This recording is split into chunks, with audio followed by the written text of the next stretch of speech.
Hi, I'm Brock from the Pet Shop Boyz. Today I'd like to talk to you about keeping turtles in captivity. Tip number 1, the size of the enclosures.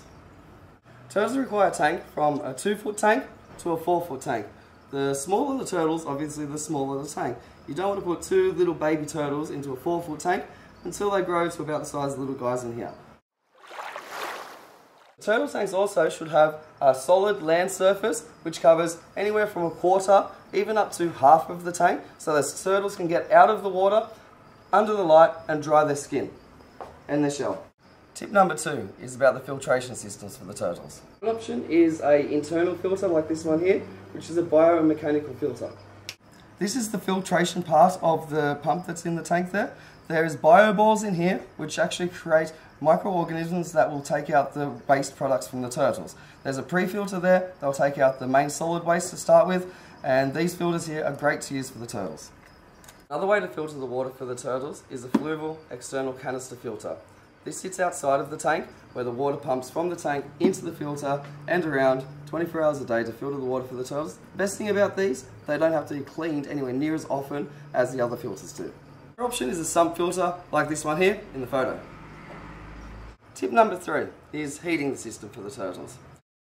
The water temperature should be kept between 22 and 28 degrees. To do so, I use a water heater like this one here. And to make sure the thermostat on the heater is working correctly, use a thermometer to double check the thermostat's working correctly and the temperature is always in range. I also use a heat light, a basking light on the land that I use during the day to encourage the turtles out onto the land to dry their skin and shell so it prevents disease. Tip number 4 is UV for the turtles. I prefer to use a UV light like this one here. It's compact fluoro and it's a 10% UV, and I put it over the land surface that encourages the turtles to get out on the land, and that's where they get the benefit of the UV, not in the water. Important to put salt in the water for the turtles to make it slightly harder than the standard tap water, and you put between 1 and 2 grams per litre of water of salt into the tank. Tip number 5, it's feeding time for the turtles. For the health of the turtles, it's best to feed them in a separate tank. Feed them in their tank, it really fouls up their water, and it also is part of the myth of why turtle tanks stink. What we do, get a couple of blocks of brine shrimp, put it in the water, a couple of blocks of bloodworm, put it in the water,